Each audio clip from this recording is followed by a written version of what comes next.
All right, guys, this next guest, man, has been in the game for 30 years doing this thing. Some of y'all might know him more for his content he makes and his opinions on hip hop on Monsta Nation. Make sure you guys subscribe. I'm talking about the one and only Rockness Monsta.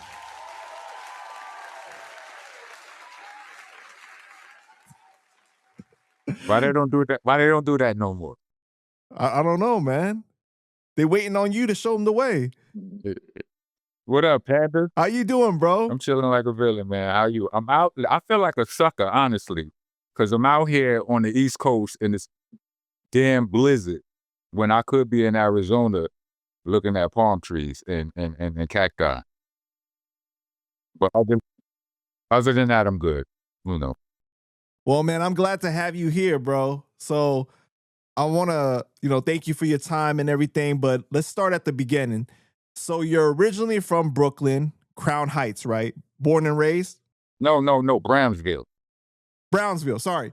Absolutely. You're originally from Brownsville, born and raised. Yes, I was technically born in East New York, but I was in Brownsville by the time I was 4 months old. Got you, okay. Did you grow up with any siblings? Yeah, I had an older brother and an older sister. And what did your parents do for work? My mom's in work, and my father wasn't there. I saw my father once in a while, like some holidays and some weekends, but it wasn't no real presence. Nah. Like I knew where he lived, you know what I'm saying? But it wasn't a consistent presence. So your mom was just a stay-at-home mom with you guys? Yeah. Got you, okay. How would you describe yourself as a kid growing up? Like, were you really social, quiet? I was a nice kid, but I was grumpy because I was the youngest kid, which made me the victim. You know what I'm saying? Like older brother bullying, older sisters was definitely worse than my older brother, even though she was a year younger than my older sister. Like, it was hard. It was the hard knock life going on in my apartment. So, that was my reality. So even though I was smart and I was really smart and like I had the best grades in my class and stuff like that, but I would fight you.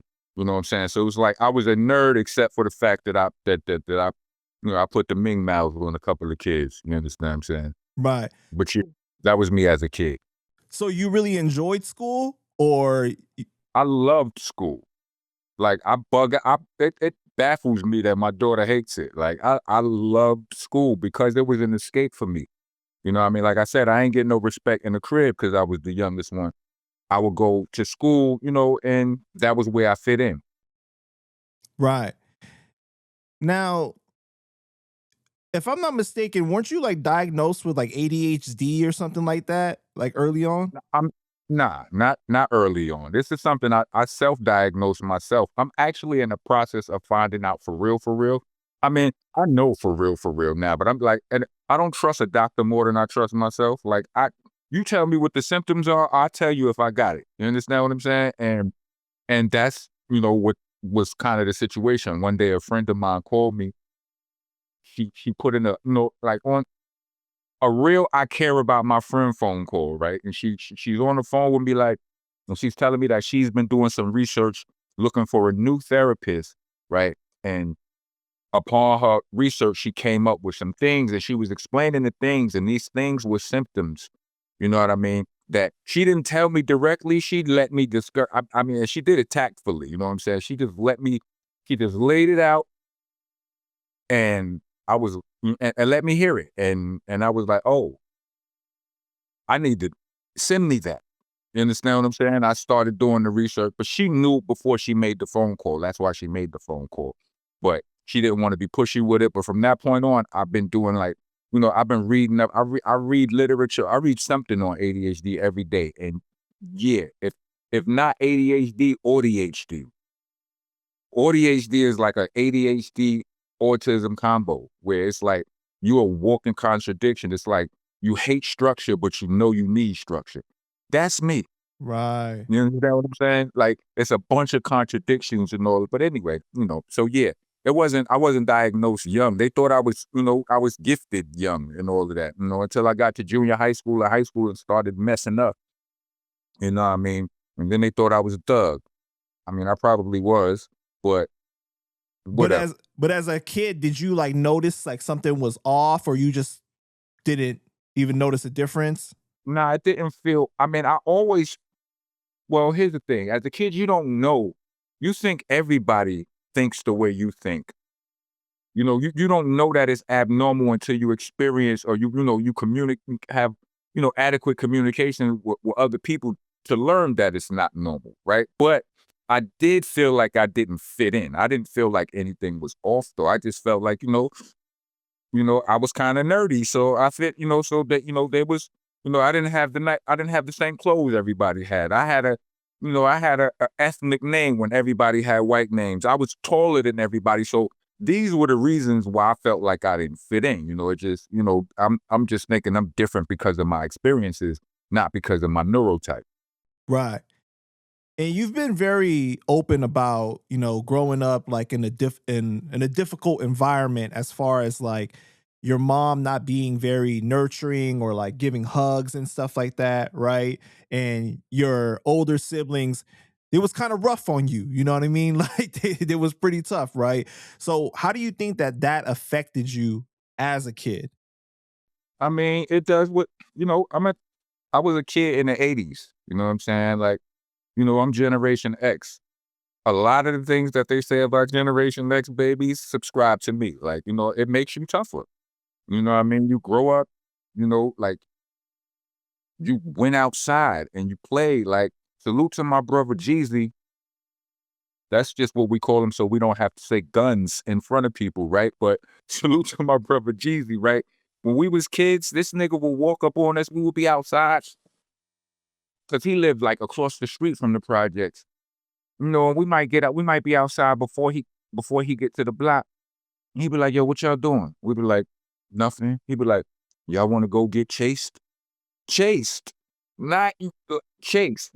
All right. So what you saying is, whatever it is we doing, we are not strong enough to come out on top. You understand what I'm saying? We gonna have to run, and niggas would be with it. Niggas be like, "All right, what you got?"